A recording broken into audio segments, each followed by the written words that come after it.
हम लाहौर से बात कर लेते हैं तो लाहौर में जिस तरह आपने देखा जितनी बड़ी तादाद में वर्कर्स बाहर आए और फिर शाह कुरैशी साहब, असद उमर साहब और दीगर लीडरशिप, आजम स्वाति साहब जिन्होंने गिरफ्तारियां दी, सबसे पहले प्लानिंग के साथ जब हम रजा कराना तौर पे वॉलंटियरली पुरअमन एक जेल बरो तहरीक लेके आगे बढ़ रहे हैं, हम गिरफ्तारी दे रहे हैं, तो बजाय कि उनको उसी जेल में रखने के पूरे पाकिस्तान की सैर कराई जा रही है। हाँ। और फिर ना ही घर वालों को मिलने दिया जा रहा है, जो एक बदतरीन सलूक शायद आप एक ऐसे कैदी के साथ भी ना करें जिसे सजाए मौत का हुक्म हुआ हो। इस तरह का जब आप सलूक कर रहे हैं तो उन लोगों के साथ, वही तो आमिर मीर कह रहे थे उस्मान डार कि आपको तो क्या हमें पता नहीं है उन्हें कहाँ रखा गया, तो आप कैसे कह रहे हैं कि उनके साथ बदतरीन सलूक किया जा रहा है, उनको खाने को नहीं दिया जा रहा, उनको मेडिसिन नहीं दी जा रही हैं, उनसे किसी को मिलने नहीं दिया जा रहा, लेकिन आप तो कह रहे हैं ना आपको तो पता ही नहीं है, तो ये कैसे अज्यूम कर रहे हैं फिर आप लोग? ये राब्ता है? नहीं, देखिए मैं ये आपको कह रहा हूँ कि मिलने नहीं दिया जा रहा, घुमा रहे हैं, लेकिन अंदर से तो लोग बाहर रोज ही आते हैं ना जेलों से, वो तो बता रहे हैं क्या हो रहा है। ठीक, आपकी जेलों से रोजाना कैदी बाहर आते नहीं है। हाँ। और वो अंदर से देख के आ नहीं रहे और बाहर आके नहीं बताते हैं अजीजों कारब को कि आपके अंदर यारों के साथ ये हालात हो रहे हैं, हम नहीं मिल पा रहे हैं। निगरान हुकूमत गलत बयानी कर रही है क्योंकि इनका तो ताल्लुक किसी जमात के साथ भी नहीं है। तो ये मुझे ये बताएं, किसी जमात के साथ भी नहीं है पारिस, क्या बात कर रही हैं? निगरान हुकूमत है ना, ये प्योरली नून लीग प्लस निगरान सेटअप है, ये पीएमएलएन प्लस है, पीएमएलएन भी नहीं है ये। तो आप ये कहें कि ये निगरान सेटअप है, तो आप मेरे केस में ही देख लेना। हाँ। क्या निगरान हुकूमतें ऐसे करती हैं जो मेरे केस में किया जा रहा है? साहब, ये जामी लोगों को उठाना, ये जावेद अली नामी शख्स का क्या किस्सा है? चूंकि पिछले हफ्ते तक खबरें ये थी कि एंटी करप्शन में आपके खिलाफ ये वादा माफ गवाह बन चुके हैं, ये बनने जा रहे हैं। देखिए सबसे पहले तो मैं आपके प्रोग्राम से सबको बता दूं कि मैं पाकिस्तान में मौजूद हूं। आज अपने लीडर के साथ बैठा था प्रेस कॉन्फ्रेंस में, मीडिया में खबरें चल गई जी मैं इमरान खान का फ्रंट मैन अरबों रुपए लेके मुल्क से फरार हो गया, भाग गया, ये हो गया, वो हो गया, एंटी करप्शन ने बुलाया, मैं आया नहीं हूँ, मैं आज मौजूद हूँ। और एंटी करप्शन वालों ने जब भी बुलाना है मैं जाऊंगा, मेरी एक कारोबारी मसरूफियत थी, मैं मुल्क से बाहर था। लेकिन लोगों को उठाकर टॉर्चर करके, तशद्दुद करके, बेलबास करके, सीधा उल्टा लटका के, घर वालों को लाकर बरहना करेंगे, बेलबास करेंगे, ऐसे टॉर्चर के साथ 164 का बयान ले लेना।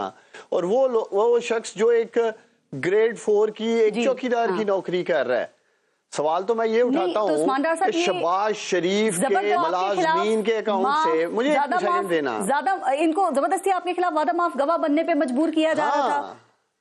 वो कह रहे हैं आपके कहने पे 4 यूसीज में 50 लाख रुपए कमीशन लिया था। वही तो कह रहा हूँ पारस के 150 अरब रुपए का 150 अरब रुपए का मैं कामयाब जवान प्रोग्राम देख रहा था, वहां तो 150 रुपए की करप्शन नहीं निकली है। तो मैंने जाके गली मोहल्लों में से पैसे इकट्ठे करने थे। और दूसरा जो ये इल्जाम लगा रहे हैं, जिन ठेकेदारों की बात कर रहे हैं, वो भी वक्त आने पे सब कुछ सामने आ जाएगा।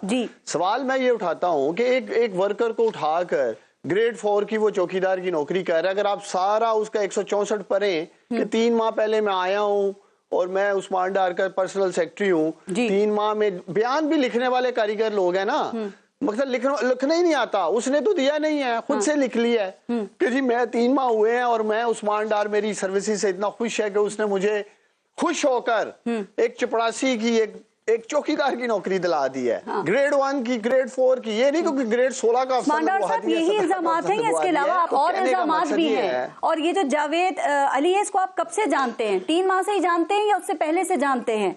और निगरान हुकूमत पंजाब बनने के बाद ही ये चीज हुई है, ये केस सामने आया है?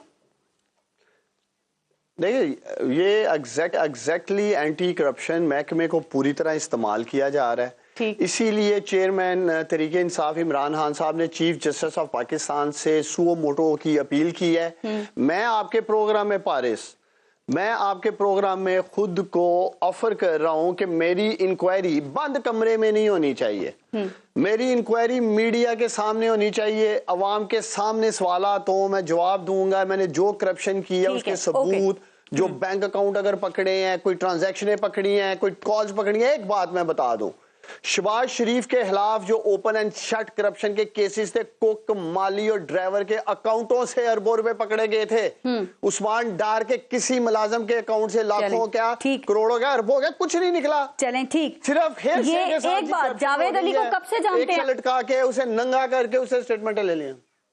जावेद अली हमारी पार्टी का वर्कर है। अच्छा। पिछले 2-3 माह से 4 माह से कोऑर्डिनेटर के तौर पे वो काम कर रहा था मुख्तलिफ, उसे उठा लिया गरीब आदमी को, उससे भी कुछ नहीं निकला है। मैं उसे ऑन कर रहा हूँ, डिसऑन नहीं कर रहा हूँ। अल्हम्दुलिल्लाह हम अपने वर्कर को ऑन करते हैं और आज चेयरमैन पाकिस्तान तहरीक इंसाफ ने भी उसे ऑन किया। ओके, उस्मान डार साहब, ये तहरीक इंसाफ की सियासत क्या है, जरा ये समझा देना। एक तरफ आप लोग कौमी असेंबली से इस्तीफे देते हैं, फिर आप ये कहते हैं कि ये मंजूर ना हो इसके लिए अदालत में चले जाते हैं। जेल भरो तहरीक की हम बात कर रहे हैं, वहां गिरफ्तारी दी और फिर वो भी जमानत के लिए आप अदालत चले जाते हैं। तो ये आज मियां नवाज शरीफ ने भी कहा कि इनकी जेल भरो तहरीक पे मैं क्या कहूँ, कुछ होगा तो बात करूंगा ना, कुछ होगा तो जवाब दूंगा ना।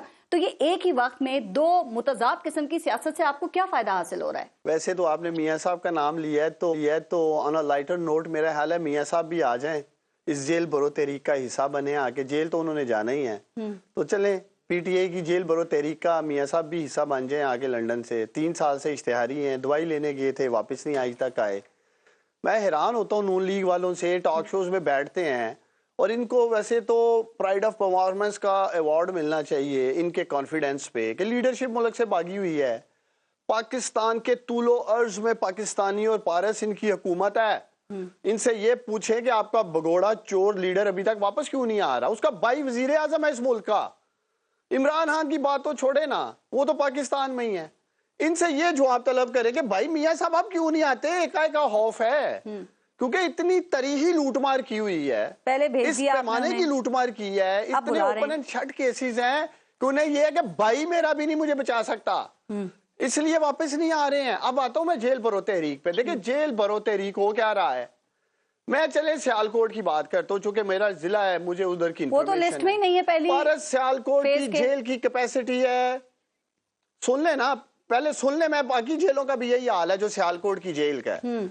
2500 कैदियों की कैपेसिटी है वहां और ऑलरेडी कोई 3200 के करीब अंदर हैं। जेलर का पैगाम आता है मुझे किसी जराए से कि डार साहब जेल तो आगे ही ओवर बुक्ड हुई है, 700 से ज्यादा लोग हैं, तो कोशिश करें कि यहाँ ना ही हो, इसलिए हमारे बस से बाहर है। मैंने जेलर को पैगाम भेजा कि जेलर साहब अगर आप कहते हैं तो सियालकोट के अजीम लोग बड़ा कारे हैर में और बड़ा सोशल वर्क में बढ़ चढ़ के फंड रेजिंग करते हैं, तो हम जेल के लिए भी फंड रेजिंग कर लेते हैं सियालकोट में, कोई कमरे डलवा देते हैं, कोई तंबू कनात लगानी है, कुछ लगाना है, हम अंदर आने को तैयार है। बाकी जेलों में भी इनका ये हाल है। इनसे ये पूछे कि एक एक वैन का क्या चक्कर है? हजारों लोग वहां आ जाते हैं, एक वैन लेके आ जाते हैं और आगे जी खड़ी करती है। जो मुल्तान की बात कर रही है, इनकी तो कांपे टांग रही थी मुल्तान पुलिस की, वो तो आई नहीं है उस स्पॉट पे।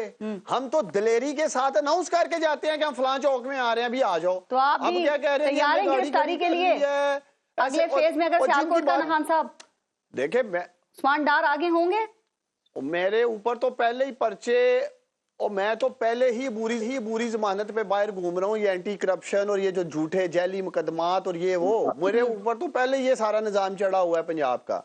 तो मैं तो तैयार हूँ, मुझे तो किसी टाइम भी पकड़ लेंगे, वैसे भी चले जाएंगे। मकसद ये है इनका कहने का, फिर जैली वीडियोस बनाते हैं पारस, गली मोहल्लों में जाके पुलिस की गाड़ियां लेके वाजे लगा रहे हैं और जहां लोग खड़े हैं वहां आते नहीं है।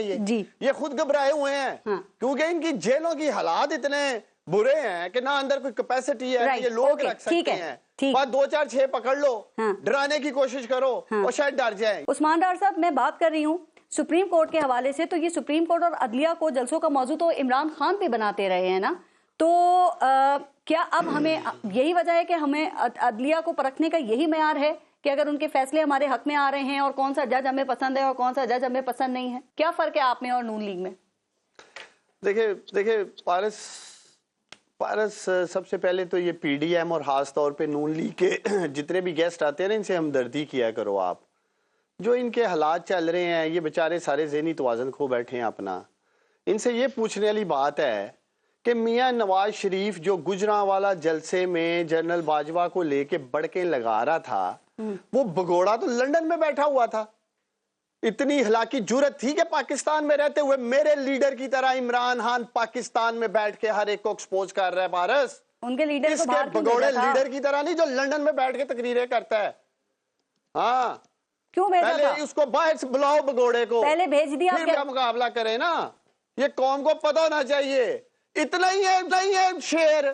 पाकिस्तान में गीदड़ की तरह आपने शक्लें देखी थी, जैसे जेल के अंदर की पिक्चर्स आ रही थी, किस तरह पड़े हुए थे। ये मकसद ये है, कौम को बेवकूफ बनाते हैं जी। नवाज शरीफ ने जनरल बाजवा को ललकारा, कहां से?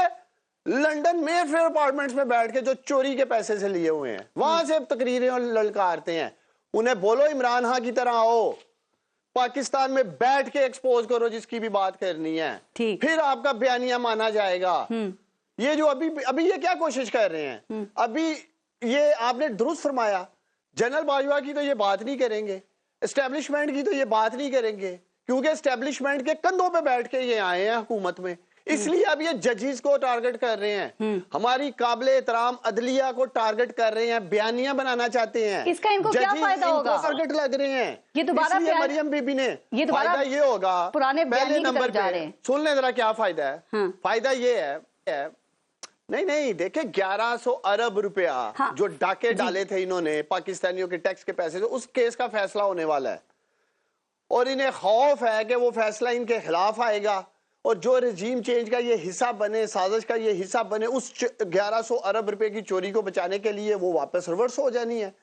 दूसरा, इनको ये नजर आ रहा है कि ये जो 9 रुकनी बेंच बना है ये इंतखाबात का ऐलान ना कर दे। इंतखाबात के इनकी तो कांपे टांगती हैं। अगर ये वाकई इतना फैसलाबाद का खुद को शेर समझता है तो दे इस्तीफा आए, मैदान में इलेक्शन लड़े। वहां आके भागते हो तुम लोग इलेक्शन से। अभी बैठ के आइन की गर्दाने पढ़ रहा था, मैं हैरान था। खामोश, मेरी पहले बोल मेरे भाई, मैं नहीं बोला ना, यही तो इनका हाल है। जी मैं सुन रहा था ना, सुन रहा था ना। अब ये भी सुने मेरी बात जरा। ये आइन की गर्दाने गढ़ना शुरू कर देते हैं बैठ के टीवी चैनल्स पे। कौम इनको जूते मारना चाहती है इलेक्शन में, इसलिए ये इलेक्शन से भागते हैं। इनमें से कोई एक पारस किसी टीवी चैनल पे नजर नहीं आता जो दलेरी से कहता हो आओ इलेक्शन लड़े, जो कहता हो इलेक्शन कराओ। कभी कहते हैं पैसे नहीं है, कभी कहते हैं रेंजर नहीं है, वो कहते हैं मैशत पहले ठीक करेंगे जो आप खराब करके गए मुल्क। चोरों डाकुओं की इन्होंने कैबिनेट बना रखी है। इनसे ये पूछे इस शख्स से, अब भाई अवाम के टैक्स के पैसे पे यशियां कर रहे हो, 90 वजीर रखे हुए हैं। पाकिस्तान की तारीख में कभी इतने 48 स्पेशल असिस्टेंट नहीं रखे। वो ऑस्टेरिटी मुहिम नहीं, आपने उसमें ऐलान, वो कह रहे हैं कोई अब तनख्वाह नहीं लेगा। क्या एक सादगी मुहिम चला रहे हैं, ऐलान कर दिया उन्होंने। सब ड्रामे चल रहे हैं। मुल्क जैसे आपने अपनी हुकूमत के पहले साल में किए थे, इन्होंने तबाह करके रख दिया है। मैं आपको लिख के दे देता हूं, इलेक्शन होगा, राना सनाउल्लाह को ये इंडस्ट्रियलिस्ट फैसलाबाद के घसीटेंगे। फैसलाबाद की सड़कों पे लोग जोलियां उठा के इन्हें बददुआएं दे रहे हैं, लोग बेरोजगार हो गए फैसलाबाद में। ठीक है, फिर भी बेशर्मी की इंतहा ये है कि टीवी चैनल्स में बैठ के कहते हैं इमरान खान कर गया है। हम नहीं कर रहे हैं 10 माह से। डॉलर अगर 178 से 350 का हो गया, इमरान खान कर गया है।